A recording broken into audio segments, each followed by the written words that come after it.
बोले वो परमात्मा अजन्मा है, लेकिन वो जन्म भी लेता है कब? प्रबल प्रेम के पाले पड़कर प्रभु को नियम बदलते देखा, अपना मान टले टल जाए, भक्त का मान न टलते देखा। जिनकी वंक भ्रकुटी के बल पर सागर सप्त उबलते देखा, उनको माँ यशोदा के भय से ब्रज में खूब मचलते देखा। तो बोले वो परमात्मा तो अजन्मा है, लेकिन वो जब प्रबल प्रेम हो जाता है, जब कोई ऐसा भक्त मिल जाता है जो परमात्मा से दाव लगाने के लिए खड़ा हो, लकीर खींच दे बीच में, मध्य में ठाकुर जी एक तरफ अपना खड़ा है, बोले अगर आपकी सामर्थ्य है, वो ठाकुर जी को चुनौती देता है। ये भक्ति की शक्ति है महाराज। और बोले जब वो अजन्मा परमात्मा, अगर आपका प्रेम प्रबल है, अगर आपके अंदर भक्ति इतनी दृढ़ है, तो जो मंदिर में बैठे ठाकुर जी हैं वो आपके पीछे पीछे चलने भी लगेंगे महाराज। श्री जगन्नाथपुरी की घटना है। माधवदास जी एक बहुत दिव्य संत हुए जगन्नाथपुरी के। तो माधवदास जी जगन्नाथ भगवान की नित्य दिव्य आराधना करते थे।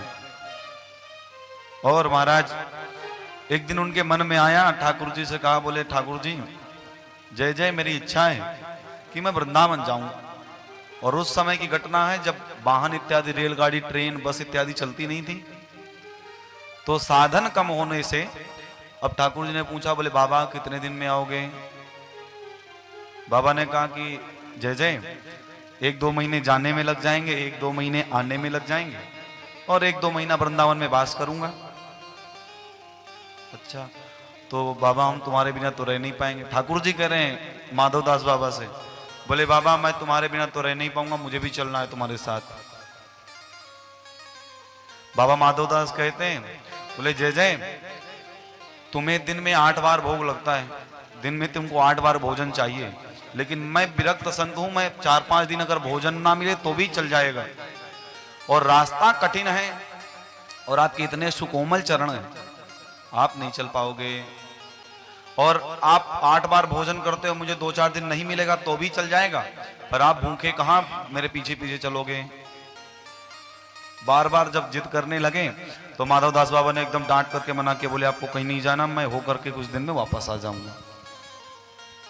अब बाबा माधवदास वृंदावन के लिए प्रस्थान किए, और वैसे तो बड़े दिव्य संत थे, तपस्वी संत थे। ठाकुर जी से रहा नहीं गया, बोले बाबा तुम अकेले कैसे जाते हो, मैं भी देखता हूं। अब बाबा जगन्नाथपुरी से माधवदास बाबा निकल पड़े वृंदावन के लिए। अब ठाकुर जी ने दिव्य लीला करी। बाबा जो माधवदास थे वो 4-5 दिन भोजन न मिले तो भी चल जाता था, क्योंकि वो संतों की प्रवृत्ति होती।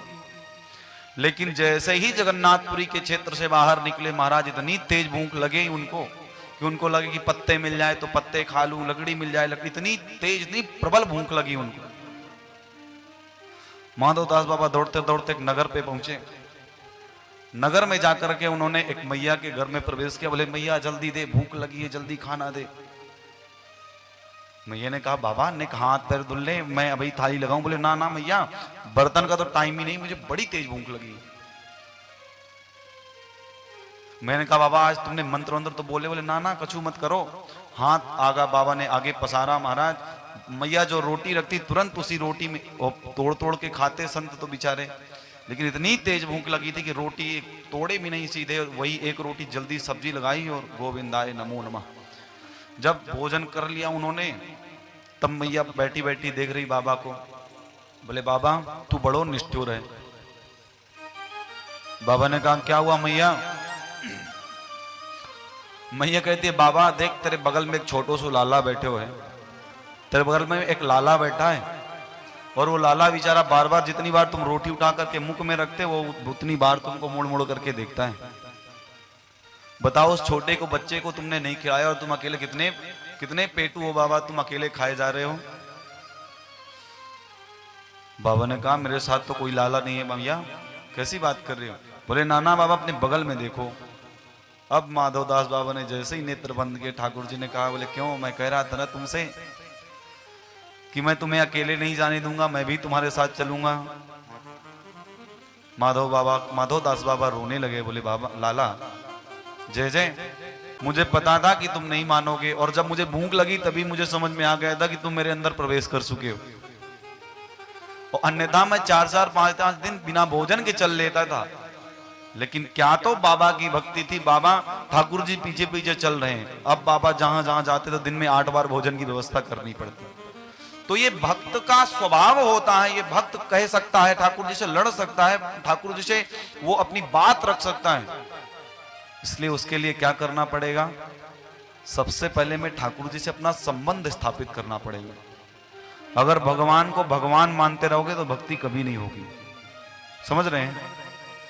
भगवान भगवान नहीं, जो मंदिर में बैठे आप अगर केवल भगवान मानेंगे तो आप कभी भक्ति नहीं कर सकते। पहले तो उस परमात्मा से हमको क्या करना है? अपना संबंध स्थापित करना है।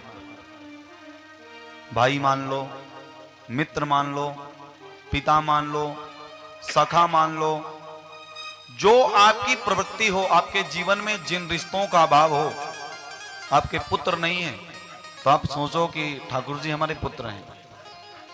और जब आप पूरी निष्ठा के साथ, पूरे भाव के साथ अगर आपने ठाकुर जी को पुत्र माना है तो निश्चित रूप से मानिए कि आपकी भक्ति में अगर कमी नहीं हुई तो जो पुत्र सारे कार्य करता है, अग्निदाह संस्कार इत्यादि, वो भी ठाकुर जी करने आएंगे। ये बात आप लिख करके रख लो।